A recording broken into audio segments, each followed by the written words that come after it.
এলাকায় দিয়ে গেলাম, খসরু ভাইয়ের একটি সালাম এই এলাকায় দিয়ে গেলাম। আমাদের লোক 12 তারিখ সারাদিন ধানের শীষে ভোট দিন। ফ্যামিলি কার্ডের মাধ্যমে পর্যায়ক্রমে দেশের প্রতিটি পরিবারকে বিএনপি সরকার হবে। ধানের শীষে ভোট দিতে যাবেন, সবাইকে ভোট দেখি ভাই এই জন্য আমরা যদি সরকার গঠন করতে পারি, আপনাদের যারা মহিলা আছেন বিবাহিত তাদের জন্য আলাবেলা মা বোনদের বলে যায় ধানের শীষে ভোট চাই। যদি সবার কাছে একই আমানত। প্রার্থী আমির খসরু মোহাম্মদ চৌধুরী পক্ষে আমরা প্রচারণায় আসছি। আগামী 12 তারিখে সকাল ভোরে ধানের শীষে 12 তারিখ সকালবেলা ভোরে গিয়ে ভোট দিবেন এবং সবাইকে বলবেন ধানের শীষে ভোট দেওয়ার জন্য। বলেন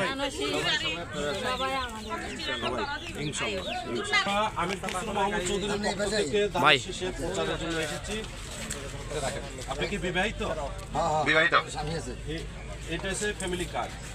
যদি আল্লাহর রহমতে আমরা সরকার গঠন করতে পারি, বিএনপি সরকার গঠন করতে পারলে আপনাদের প্রতিটা বিবাহিত নারীদের জন্য একটা ফ্যামিলি কার্ড আপনারা পাবেন। সেই কার্ডে প্রতি মাসে 2 থেকে 2.5 টাকা আপনাদের কার্ডে ঢুকবে।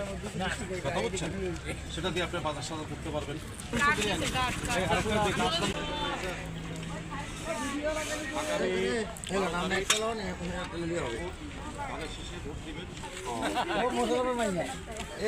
কমিটির লোক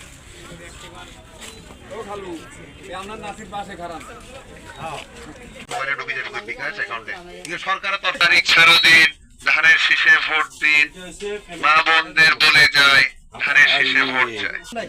অফিস বাজার সাইডে গিয়ে দেই তাই বিহার অর্ধ অফিস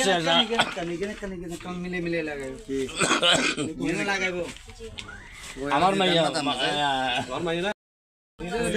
আগামী 12 তারিখ বলতে হয় না।